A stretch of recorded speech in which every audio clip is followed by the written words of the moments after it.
근데 너무나 감사합니다. 3일 동안 설교하고 오늘이 마지막 설교 시간이고 예배 시간인데요. 저에게는 오늘 아침에 3번 설교하는 것이 힘듭니다. 매주마다 최 목사님 참 너무나 대단하시고, 그리고 정말 저를 이렇게 불러주셔서 이렇게 좋은 기회 주셔서 정말 감사드립니다. 제가 큰 형님이 있어요.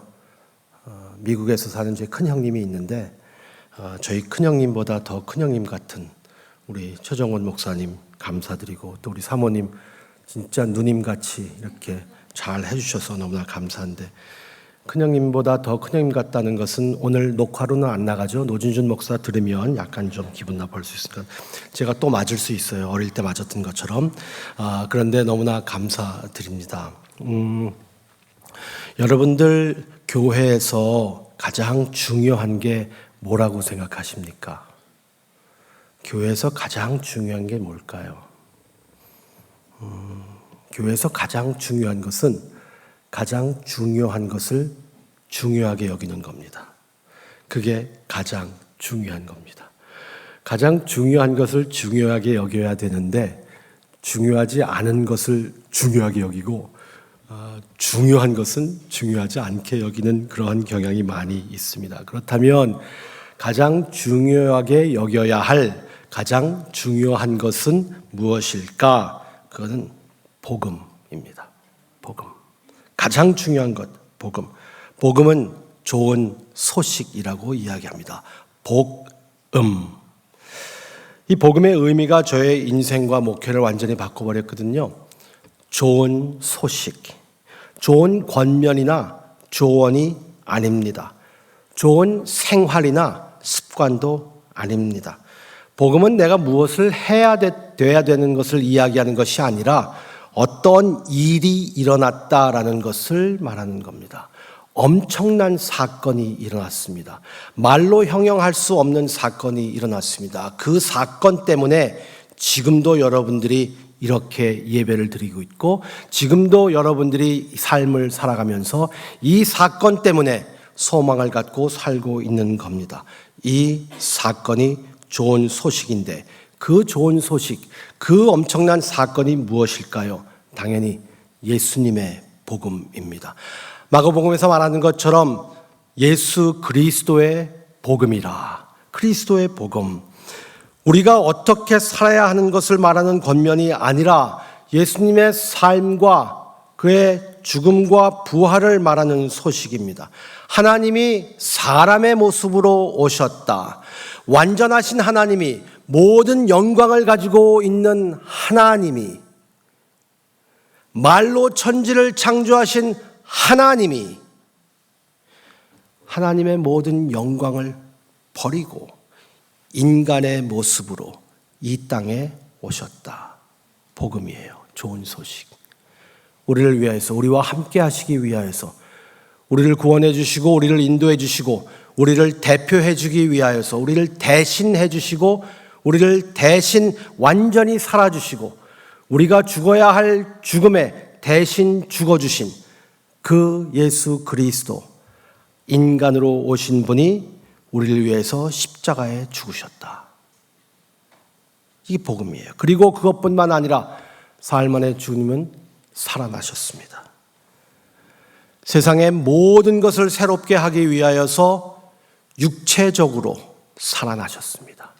우리 마음속에 그냥 부활하신 것이 아니라, 우리가 부활하는 대로 믿는 대로 그냥 믿으면 되는 거지가 아니라 육체적으로 정말 사람들이 볼 수 있도록 부활하셨습니다.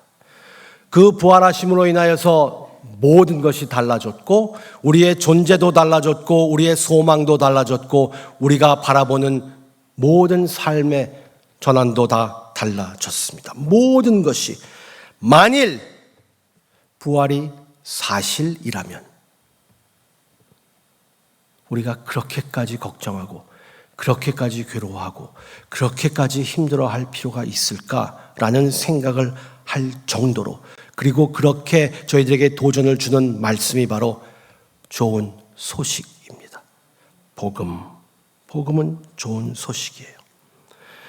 그리고 이 복음의 좋은 소식은 자연스럽게 결과를 나타냅니다. 복음, 하나님이 인간의 모습으로 오시고 우리를 위하여서 대신 완전히 살아주시고 우리의 죄를 위하여서 죽어주신 그 복음, 예수 그리스도가 죽어서 부활하신 그 복음은 우리에게 당연한 결과가 나타나고 우리의 삶으로 연결돼야 되는데, 그 삶으로 연결되는 결과를 to you로 저는 정의를 내립니다. 복음의 결과는 to you가 있습니다. 이 to you는 두 가지 의미에서 to you입니다. 이 복음의 좋은 소식을 여러분들에게 전하고 싶어서 to you입니다. to you. 복음 to you. 복음을 받으세요. 복음을 누리세요. 복음을 영접하시고 복음 안에서 사세요. 복음이 여러분들에게 갑니다. 복음 to you. 그리고 또 하나의 의미는 복음 to you, TWO, 두 가지의 유가 있다라는 겁니다. 하나는 자유, 그리고 여유입니다. 자유와 여유. 복음 안에서 사는 사람들에게, 우리에게 마음속 깊은 곳에 저희들에게 차지하고 있는 그 결과는요, 자유함과 여유입니다. 이 시대에 여유가 별로 없을 때도 있고 자유에 대해서 의미를 잘 이해하지 못할 때도 있습니다. 아마 갈라디아 교인들도 그렇고 우리들도 자유에 대해서 잘 이해를 하지 못할 때가 많은 것 같아요. 갈라디아서는 자유와 여유에 관한 책입니다. 제가 1부에도 말씀드렸고 2부에도 말씀드렸지만 얼마 전에 최 목사님께서 갈라디아서 강해 설교를 하셨죠. 다 기억하시죠? 네. 한국에서도 그렇지만 미국에서 계실 때에도 탁월한 설교가로 알려지셨기 때문에 최 목사님이 금방 하신 갈라디아서를 제가 또 정해서 할 때 약간 최 목사님이 신경이 쓰였습니다. 비교되면 안 되는데 그래도 복음의 자유를 갖고 그냥 하랍니다. 우리 사도 바울이 여기서 말씀하는 것은 무엇이냐면, 바울은 오직 하나의 복음을 이야기합니다. 하나의 복음이 있다. 내가 전하는 복음 외에 다른 복음을 전하면 천사가 그 복음을 전할지라도 화가 있을지어다. 갈라디아서 1장. 화가 있을 정도로 이 복음 외에 다른 것을 더하면 화가 있을지어다. 오직 한 가지의 복음. 그리고 이 한 가지의 복음에는 현저한 결과가 있다는 것을 설명하고 있습니다. 그런데 갈라디아 교인들의 문제는 복음의 혜택을 누리지 못하고 있는 거예요. 복음의 이 결과로 오는 그 블레싱을, 축복을 경험하지 못한 것 같았어요. 자유가 자유인지 본질조차 모르는 듯 했고, 그리고 정말 하나님의 그 은혜를 통하여서 자유함을 얻었는데도 불구하고 자꾸만 옛날 모습으로, 율법으로 돌아가는 거예요. 그래서 갈라디아서를 쓰는 겁니다. 자유는 하나님의 창조의 현상에서 그대로 살 수 있는 것 자유예요. 자유는 내 맘대로 하는 게 자유가 아니잖아요. 내 맘대로 하는 게 자유입니까? 그거 자유 아니에요. 자유는 하나님이 만들어주신 그 형상대로 모든 것이 제자리로 돌아가는 것 자유예요. 7080의 시인과 촌장의 노래, 여러분들 혹시 아시는지 모르겠습니다. 7080 노래를 아시는 분들은 다 아실 거예요. 풍경이라는 노래입니다. 세상에서 가장 아름다운 풍경은 모든 것이 제자리로 돌아가는 풍경, 가장 아름다운 풍경입니다. 맞는 말이에요. 가장 자기의 제자리로 돌아가는 풍경, 자기가 하나님 앞에서 어떻게 만들어졌는가 그 자리에 서 있을 때 자유가 있는 거거든요. 마치 물고기가 물 안에 있을 때의 자유를 누리는 겁니다. 물고기가 물 안에 있으면서 저 물 바깥에 있는 것들을 보면서 나도 나가고 싶어. 나도 세상을 한번 나가고 싶다. 나도 저렇게 땅으로 한번 가봐야지 라고 하면서 펄쩍 뛰어서 땅으로 올라오면 자유가 있는 겁니까? 제멋대로 할 수 있나요? 더 이상 자유가 없습니다. 왜? 물고기는 물 안에서 자유를 누리게 되어 있습니다. 그렇게 만들어졌기 때문에 인간은 하나님의 형상으로 만들어져서 하나님께서 하나님의 기운으로, 하나님의 바람으로, 하나님의 성령으로 저희들에게 생명력을 주신 그러한 하나님의 형상으로 만들어진 인간이기 때문에 하나님을 떠나서는 진정한 자유가 있을 수 없습니다. 하나님 안에서만 자유가 있는 거예요. 물고기가 물속에서 진정한 자유를 누리듯이 하나님 안에 있는 존재들이, 우리 사람들이 자유를 누리는 것인데, 그런데 갈라디아 교인들이 하나님 안에 있는 이 은혜를 경험했음에도 불구하고 자꾸 율법주의로, 행위주의로, 성과주의로 자꾸 넘어가려고 하는 거예요. 그래서 이 문제를 폭로하고 있습니다. 사도 바울은 그것을 노예라고 합니다. 당신들 노예처럼 살고 있습니다. 복음의 자유는 기독교의 한 모습이 아니라 기독교의 기독교됨입니다. 복음의 자유가 복음의 가장 큰 혜택이라고 말해도 과언은 아닙니다. 우리에게 자유를 주시는 것이다. 복음의 자유가 있는 것이다 라고 말씀하시는데, 그래서 그 말씀을 가지고 저희들이 오늘 세 가지만 간단하게 보려고 합니다. 새로운 정체성과, 이 복음은 우리의 새로운 방향을 주면서 새로운 자기 희생을 하게 합니다. 새로운 정체성, 새로운 방향, 새로운 자기 희생입니다. 여러분들의 주보에도 이 세 가지의 아웃라인이 있습니다. 새로운 정체성에 대해서 이야기할 때 사도 바울은 1절에 이렇게 말씀을 시작합니다. 우리를 자유롭게 하려고 자유를 주셨으니, 우리를 자유롭게 하려고 자유를 주셨으니, 우리는 노예가 아닙니다. 전에는 노예로 살았는데, 전에는 어디에 속박되어 있었는데, 이제는 노예가 아니라 자유인이다. 사도 바울은 두 가지를 말하고 있는 것 같아요. 첫째, 바울은 그리스도 안에서 우리에게 심오한 자유가 있음을 알려주고, 그리고 이 첫 문장은, 제가 읽었던 이 1절의 첫 문장은 한글보다, 그리고 영어보다 더 강력하게 원어인 헬라어에서 이것을 강조하고 있습니다. 자유롭게 하려고 자유를 주셨으니, 하나하나가 한 단어 한 단어가 중요하게 이렇게 사도 바울은 강조하고 있는 겁니다. 자유롭게 하려고 자유를 주셨으니, 명사와 동사가 다 자유입니다.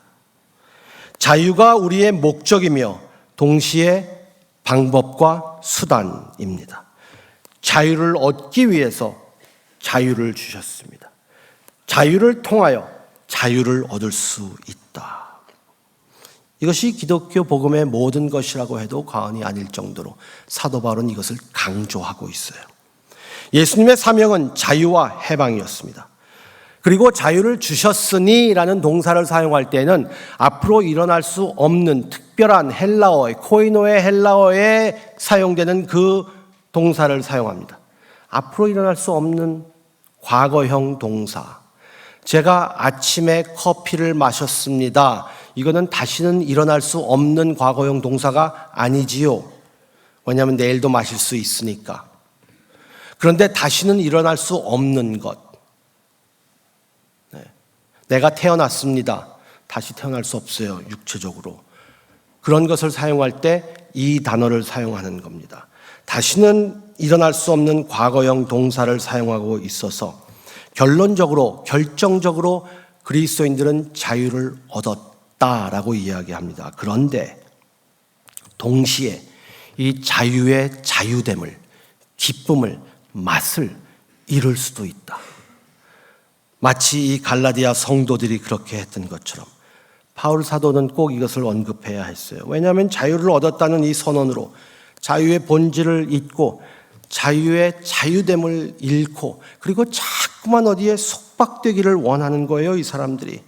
참된 자유를 삶으로 적용하지 못하는 거예요. 참된 자유를 자기가 정말 기쁨으로, 즐거움으로 자유를 누리지 못하는 거예요. 이 자유를 누리면 얼마나 폭발적으로 행복하고 얼마나 하나님을 사랑하고 이웃을 사랑할 수 있는지 그걸 모르는 거예요. 그래서 자꾸만 어디에 속박되려고 하고 있어요. 어디에 속박되려고 할까? 어디에 자꾸 붙잡히려고 할까? 그리고 어디서부터 자유를 얻었을까 하는 것을 오늘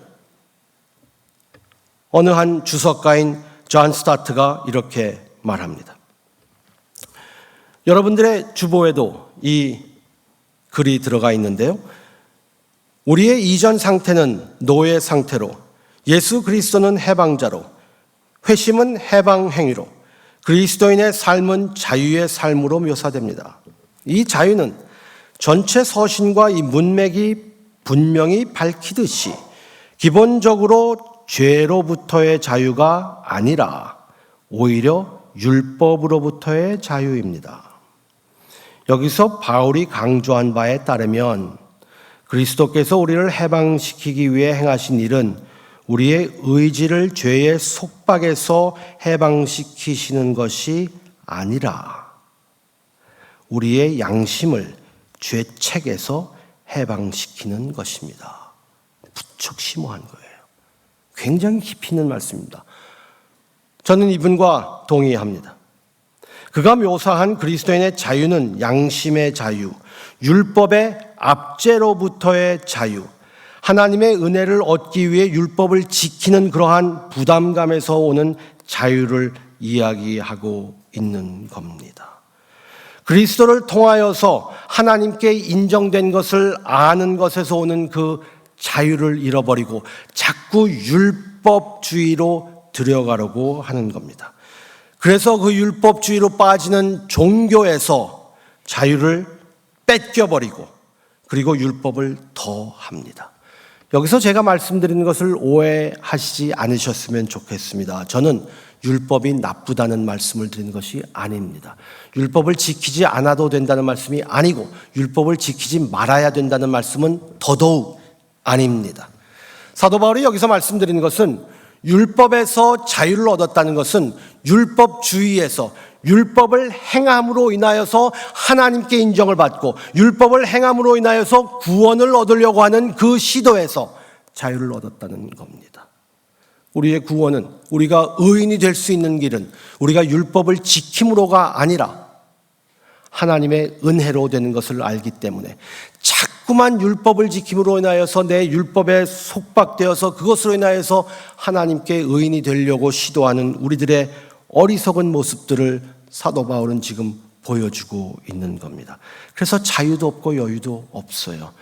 율법과 복음은 같이 가는 겁니다. 복음의 반대말이 율법이 아니에요. 많은 사람들이 그렇게 이야기하기도 합니다.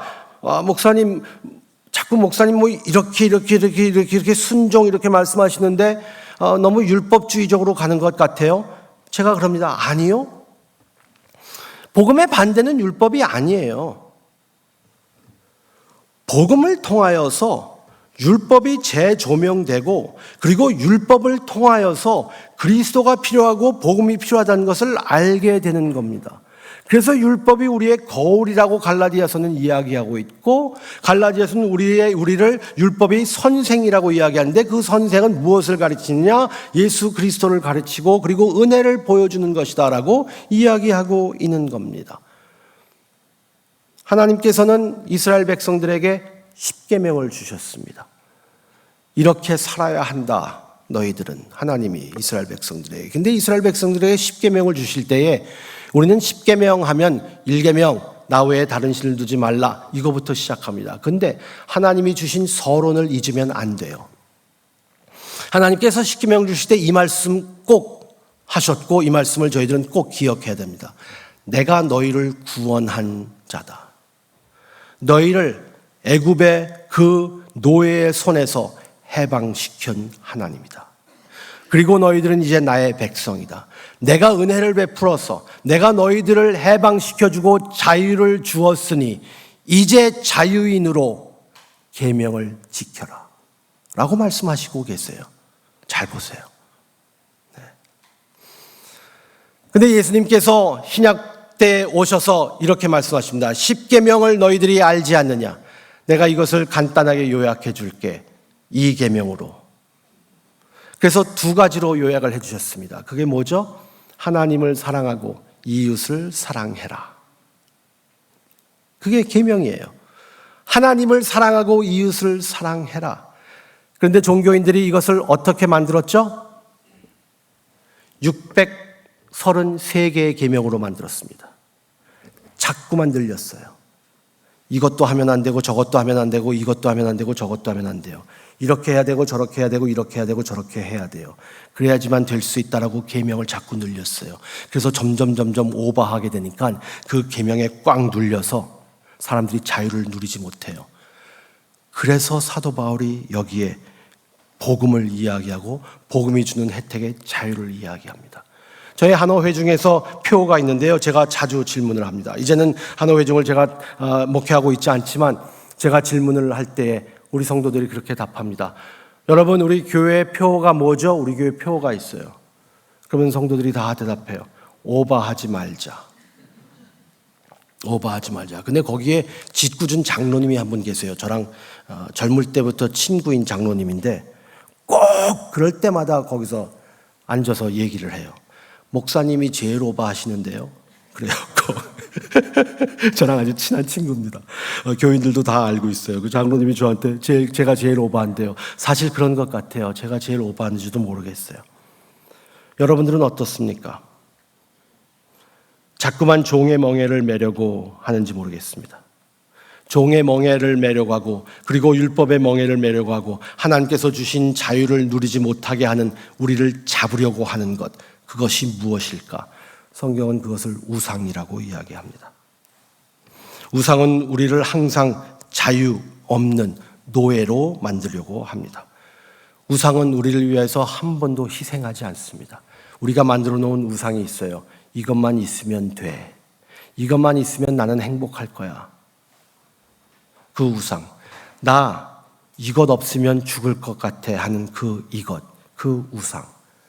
그 우상을 가지고 우리는 살고 있습니다. 우상은 우리를 저주할 뿐이지 우리를 용서하지 않고 우리를 감싸주지 않습니다. 우리가 근심하고 원망하고 자기 연민에 빠지는 이유는 그 우상이 우리를 만족시키지 못하기 때문입니다. 그 우상이 우리를 만족시켜야 되는데 내가 만들어 놓은 그 우상이 있는데 그 우상이 만족을 못 시키는 것이에요.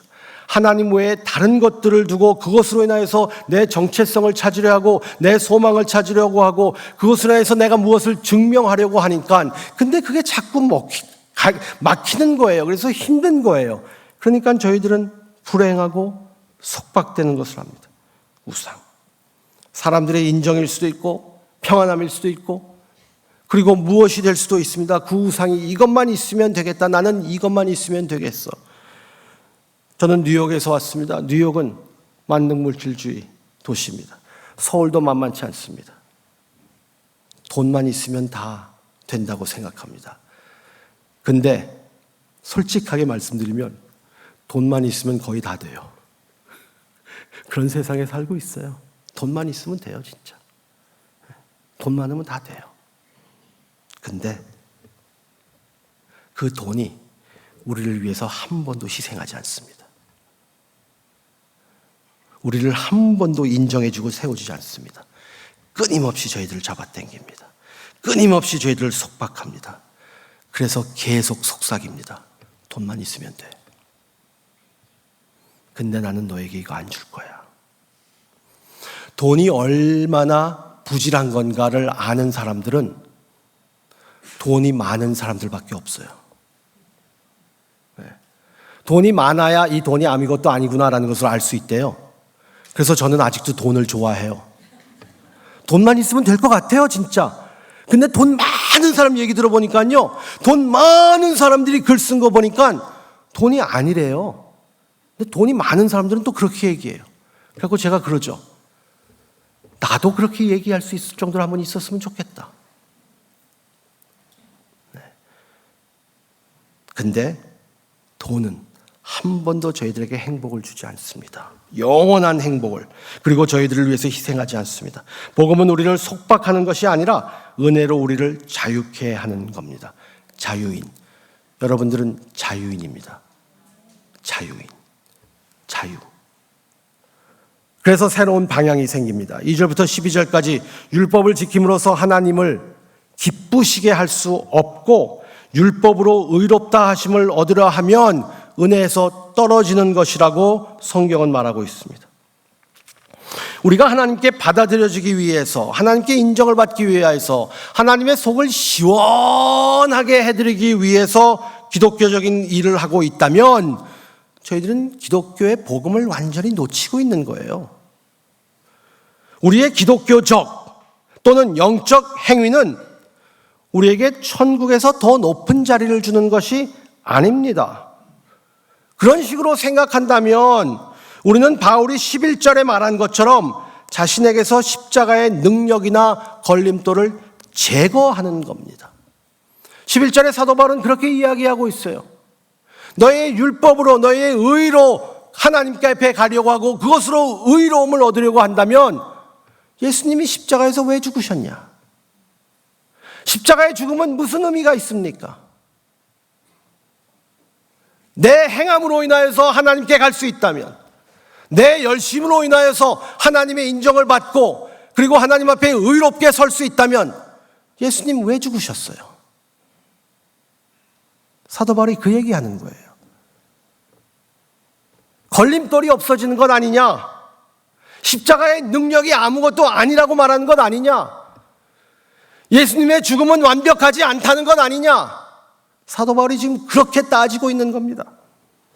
그리고 사도 바울은 고린도전서 1장 18절부터 31절까지 이 말씀을 더 확대시켜 주십니다. 유대교에 받아들여진 전통과 그리고 그리스 로마 문명의 엘리트주의 문화를 모두 생각하면서 그 문화에서 이 그리스도의 복음을, 십자가의 복음을 어떻게 이해하게 할 수 있을까라고 하면서 그 생각을 발전시켜 주십니다. 바울은 이렇게 말합니다. 유대인들은 기적적인 표적을 요구했다고 합니다. 십자가가 유대인들에게는 연약함이었었어요. 왜냐하면 유대인들은 휘황찬란한, 멋있는, 우와 할 수 있는 그런 것들, 눈부신 것을 보고 싶었습니다. 하나님이 이 땅의 왕으로 오셔서 로마의 제국의 그 큰 왕도 다 쓸어버리시고, 그래서 메시아가 와서 휘황찬란하게 이 나라를 다시 세울 그 엄청난 사건을 기다리면서 휘황찬란하게 최고의 모습으로, 최고의 권능으로, 최고의 능력으로 오시는 메시아를 기다렸는데 하나님께서 인간의 모습으로 오셔서 십자가에 죽었습니다. 유대인들에게는 스캔들이에요. 이럴 수 없어요. 이런 예수님 믿을 수 없어요. 유대인들은 능력, 권능, 힘, 권력 다 지배하는, 이게 우리의 종교지요 라고 유대인들은 말했던 거예요. 하나님 믿으면 다 잘되고 우리가 다 쓸어버리는 것, 이거잖아요. 믿었는데 하나님이 인간으로 오셨다는 분이 벌거벗은 모습으로 쓰레기장에서 십자가에 죽었어요. 표적과 기사신학의 스캔들입니다.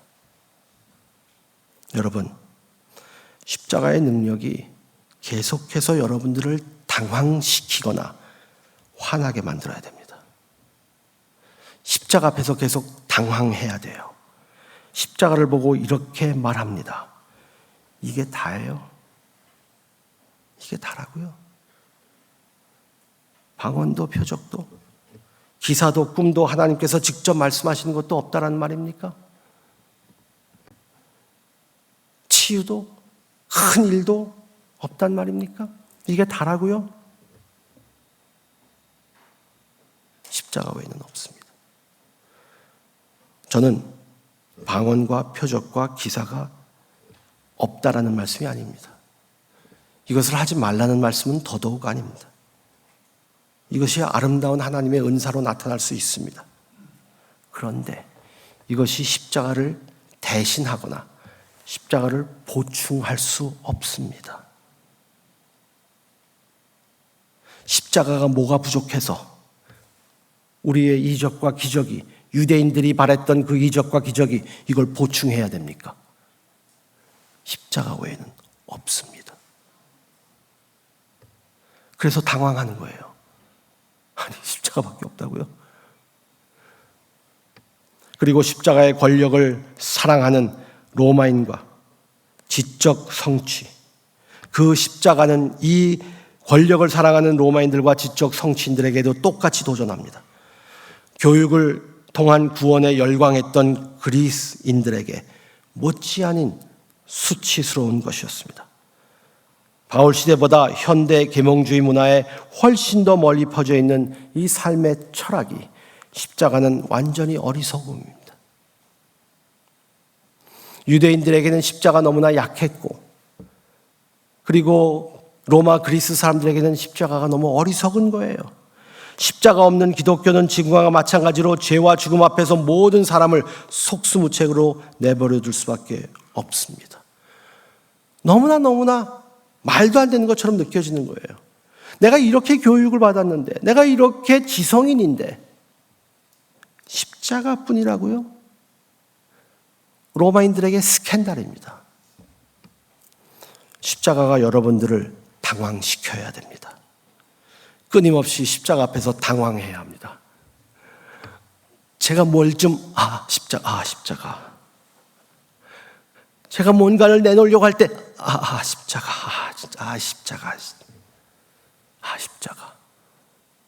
다 이루신 십자가. 완전한 십자가. 그럼 제가 자랑할 게 아무것도 없잖아요. 이적, 기적도 없고, 내 지식도 없다면 자랑할 게 없잖아요. 사도 바울이. 글쎄 말이에요. 제가 그렇게 많이 공부를 했어도요, 제가 할 말은 이거밖에 없다니까요. 십자가 외에는 내가 전할 말이 없노라. 십자가. 그리스도의 보혈의 십자가. 그 안에서 우리는 자유를 누리는 겁니다. 그렇다면 좋아, 내가 뭐든지 할 수 있다라는 말씀입니까? 이제 십자가만 바라보고 저는 그냥 편하게 살면 되겠네요 라고 생각하시는 분들이 계실까 봐 사도 바울은 13절에 말씀합니다. 성경은 참된 자유는 아무렇게나 하지 말고 내가 원하는 대로 살라는 것이 아니라, 성경에서 말하는 참된 자유는, 제자리로 돌아가는 참된 자유는 사랑으로 표현된다라고 말하고 있습니다. 13절에 진정한 자유를 가진 사람은 사랑하는 사람이 되기를 원합니다. 13절부터 15절까지 말씀이 새로운 희생에 대해서 이야기하는 것 같아요.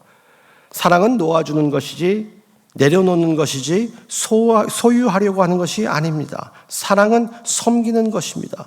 복음을 가진 사람은, 그리고 복음에서 자유가 있고 여유가 있는 사람들은 대인관계에 있어서 그 관계에서 훨씬 더 여유를 가질 수 있어요. 마음속에 여유가 있어요. 이렇게 분주하지 않습니다.